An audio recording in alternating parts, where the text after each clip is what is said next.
Thank you all for being here with me, Carlos and Ruth. My name is Volma Volcy with the Ring of Democracy. We're a nonprofit organization, just basically founded in 2016. Our main goal is to basically engage, educate, organize, and mobilize black and brown folks, and usually just the marginalized communities overall. We usually do like candidate interviews, but we have May Day coming up, which is a very, very, very big thing for us, and we just wanted to talk about it like really quickly. So wanted to bring you guys in to talk about May Day, why it's important, why people turn out for it. But before we do that, I will just go pass it over to you guys. You can introduce yourself, talk about the coalition, and talk about the organizations you all are from. Start with you, Carlos. All right, my name is Carlos Padilla. I'm with SEIU 10 to 1 and with the SACRA Coalition.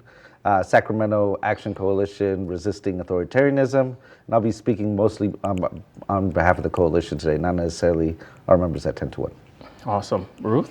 Hi, I'm Ruth. I am with NorCal Resist, also a nonprofit mutual aid organization here in Sacramento who does a lot of work with immigrant communities, and I'm here on behalf of NorCal Resist and the SACRA Coalition. Great. Part of the SACRA Coalition as well. So we have May Day coming up, right? Like, you guys want to talk a little bit about what it is, why we want to turn people out to it, why it's so important that we do this like this time around, have a huge crowd. I'll let you guys go. Ruth, you can start. Okay. Well, NorCal Resist is a big believer of May Day. It's International Workers' Day. It was it got us to 8 hours of rest, 8 hours of work, 8 hours of, what's the 8 hours of the other one? Leisure, work, and rest. Yes. So, you know, and it took folks to fight for that, and even some died for those rights that we have now. And I think it's a reminder that we are not given things. We fight for things, and we have to fight to keep them. Those could be taken away at any time. So this year, we are celebrating the 20th anniversary of A Day Without Immigrants.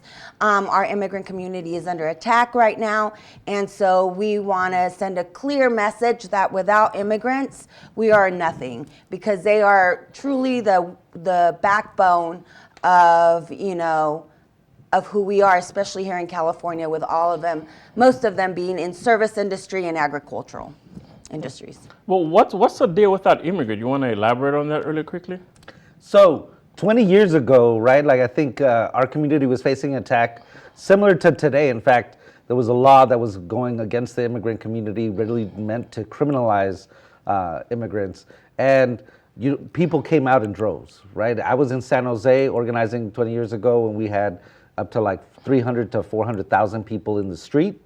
There was also there was like 30,000 people in Sacramento.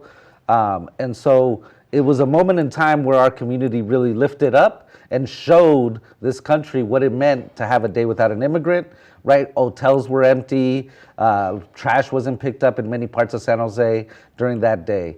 Now today, right, the Trump administration doesn't even need to pass a law. They're completely doing the same thing, going through the same aims that they did 20 years ago. And our community, for the most part, is petrified, right? Like, people are disappearing in the streets. People are getting put inside camps. And, so it's not only an attack that's happening, through the Trump administration on labor itself, but also on the people, our community that has thrived in this, that this land belongs to. And so this Friday is really a chance for our community to speak up again and to have unions, labor come out and join them to show that our power is strong. Plus, in order to really fight Trump and to really fight authoritarianism, what we're going to have to do is really show the power of labor, and our power comes with the ability to stop. Yeah, so you guys want to tell us a little bit what's happening on that day? I know we're starting at 10 a.m., right? Just want to map it out for the folks. Sure. We are going to start at 10 a.m. at the historic Southside Park, which is a big park for our Chicano community. We're going to start a rally there at 10 a.m. with community folks. We're asking people to not go to work, not go to school, not shop, or if you can't do all three, do one. And if you're going to shop, shop at a immigrant-owned or Black and brown-owned, store. We start there at Southside Park at 10 a.m. on May 1st, which is this Friday. And then we rally for a little bit, and then we're going to march over to the 650 Capitol Mall, which is where ICE has its offices here in Sacramento.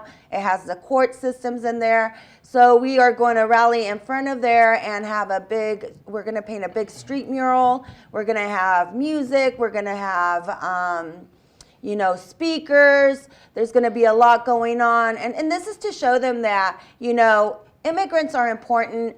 They're not going to scare us away. We're not going to go away. And we're going to keep fighting to protect our immigrant community.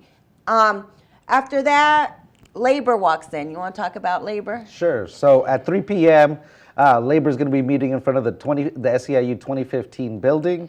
We're going to then march through the Tower Bridge right to the Capitol Mall and join everyone else. This is really a show of solidarity and power. So we want people to make sure that on Friday to come out to the Capitol Mall and join us. Either join the 10 a.m. march or join the 3 p.m. march. And if you're late, just come spend time at the Capitol Mall. We definitely want to show that May 1st is a day of resistance, and we're going to continue to make it bigger every year. Yeah, no, thank you. And Ruth, I just want you to reemphasize on this because it sounds like you guys have a straight up message for the community. What I think is no work, no school, and no shopping. Mm-hmm. You want to repeat that for our folks so they get it. Yeah, we're asking people not to go to school because schools make money off of the students that go there, and a lot of our immigrant children are going to schools, and they're going to schools with fear. We get calls a lot. We are, NorCal Resist is the rapid response hotline for Northern California, and we're meeting from Sacramento County all the way up to the Oregon border. So we get a lot of calls from parents that are scared, saying that ICE is near a school, or children calling us that their parents were picked up by ICE when they were on the way to school. So showing schools that if they don't have some type of plan in place in case immigration shows up to their school, they're going to lose a lot of students from going to school. A lot of attendance means ADA money, money, right? So that's why we're saying no school. No work, you have to show that our labor is their profit, right? Our labor, they cannot move anything without us being there working. And so that's another thing what we're saying, don't go to work. And no shopping. Retailers are really big stores are really good at giving Trump money, right? But that money's coming from us, the buyers, right? Mm-hmm. The shoppers, and that's everyday working class families, and a lot of them are immigrants, and they go to stores like Walmart and Target because it's cheaper than going to Rayleigh's, let's say, right? So we want to show, we have seen the impacts of not shopping even for one day at these retail stores. So that's why we're saying if you want to invest in local Black and brown owned shops. So that is why we're saying no school, no work, and no shopping. Yeah, no, thank you. And I'll reemphasize this as the ring of democracy. We do believe in, we saw what happened during the civil rights movement, right? People didn't just come and say, you know what, we'll capitulate because you're showing up, right? We had to boycott certain things, right, to make sure money wasn't flowing, and that's the language these people speak to some extent, right? Yeah. So what is the overall theme message for the community? What do we want the community to get out of, because it's one day, because there's a lot of marches and a lot of people yelling and screaming on almost every month, right? Yeah. But after we're done with that, everyone goes to home, turn on their TV, and then the whole thing is gone, right? The whole thing is done. right? So what's the message here? Because we have to have an overall theme message going into the future.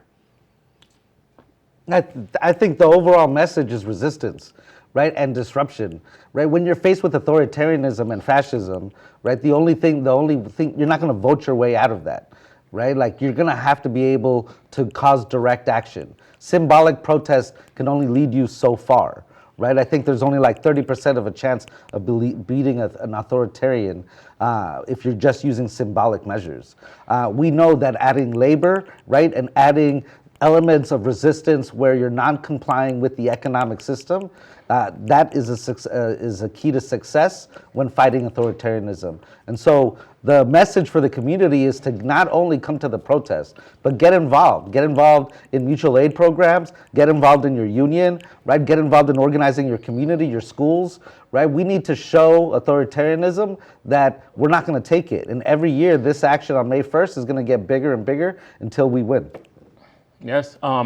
Any last word for you, Ruth? Don't become complacent. I think we kind of give up when they keep coming after us and after us and after us, and they're like just, okay, well, there's nothing I can do.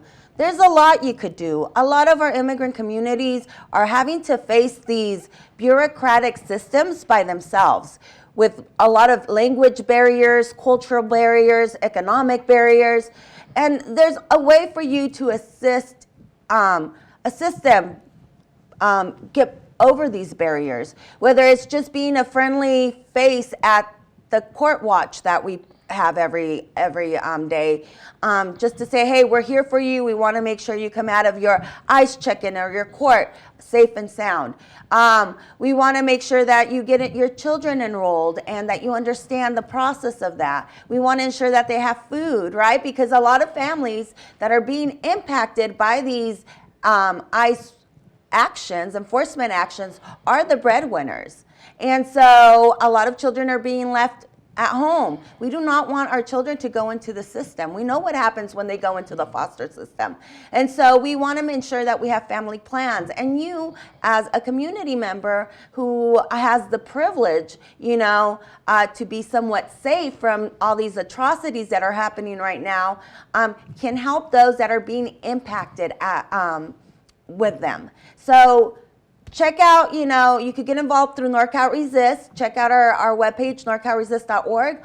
Or you could join one of these coalitions that are out there, like the Sacras Coalition, and begin to organize with those communities that are impacted so we could build real power. It's fine to go to a protest. It's sexy to go to a protest and have your, sign. But it's sexier when you're actually in the midst of doing the work that is impactful. Any last word from you, Carlos?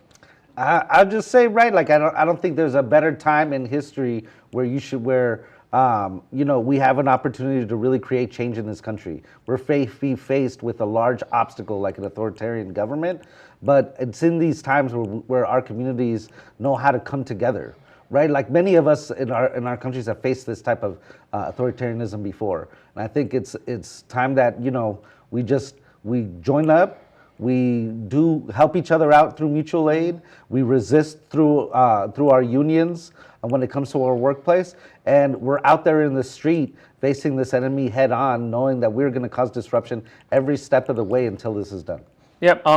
So thank you all for showing up and talk on May Day. So the overall message that I'm hearing is no work, no school, no shopping, and vote with our dollars. Yeah.